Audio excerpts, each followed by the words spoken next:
everyone. Welcome to Community Extras, and we are in our Easter Lent season, and so hope to see you out Tuesday mornings if you're able to make it. I realize some of you guys can't with work and all that you have in front of you, but if you can, join us for a day of prayer and fasting as we head into the Easter season. We're setting aside Tuesday mornings to seek the Lord, to prepare our hearts, partly in the hopes that we could celebrate really well as people and we don't just miss all that Christ has done in this season.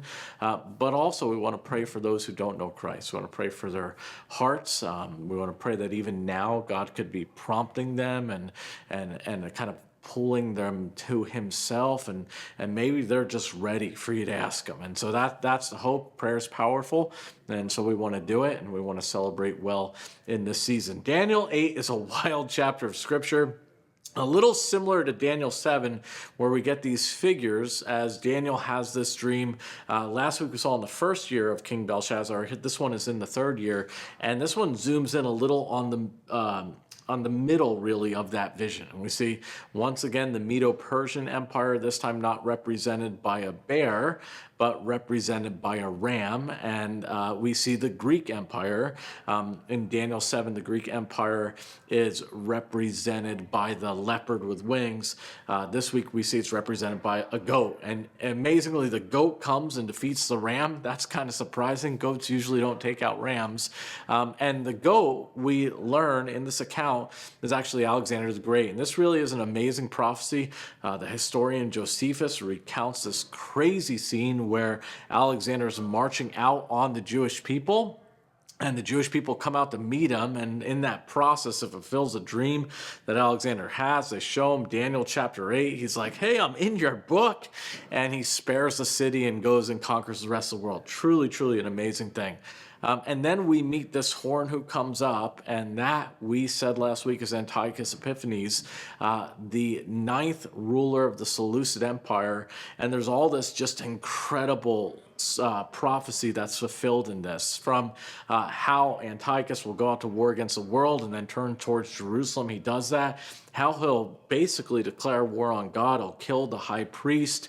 He'll take over the temple. There he commits what's known in Daniel as the abomination of desolation.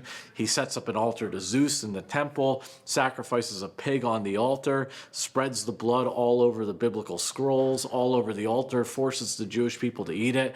Some say he's responsible for about 80,000 to 100,000 Jewish deaths, that he executed them. Just ruthless man, and for some reason just full of rage towards the Jewish people. He took away circumcision, he took away Sabbath obedience, he took away the reading of the Torah. He just ruthlessly went after the people of God. What's amazing about this prophecy is not only does it deal with Antiochus and his terrors, it also deals with the duration of his reign. As it says, for 2,300 nights he's going to do this, about 6 years. And sure enough, that's how long he was in and sacking Jerusalem. And it's wild as you read both these men. They both take over the world. They both rule the world. I mean, Alexander rules the world at age 30. He's dead by 32. Antiochus rules the world and attacks God, and he has a bowel obstruction that essentially takes him down.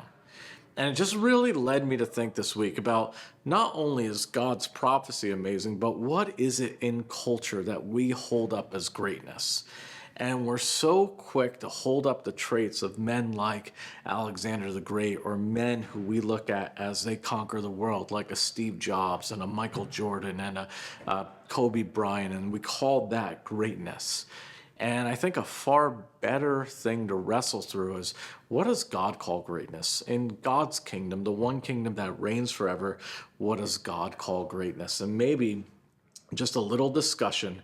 Where are you tempted to see greatness in the things like Antiochus or Alexander? And where do you see it in what God says is greatness?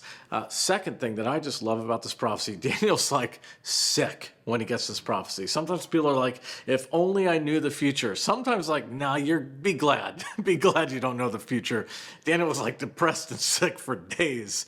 And then I love this. It says, but eventually he gets up and goes about the king's business. And I think it's such an important thing to remember when we get into things like biblical prophecy and fulfillment, that at the end of the day, the purpose is not to go, oh, look at prophecy, look at prophecy. The purpose at the end of the day is, okay, in light of this, I need to get back up and get about the king's business. I need to get back up and continue to worship the king, love the king, tell others about the king, ask the king to come more and more in my life. And so, simple question, where right now are you getting about the king's business? And what's the next step for you? Maybe personally in devotion, maybe corporately in service, but what's the next step for you to get about the king's business? Hope you guys have a great discussion.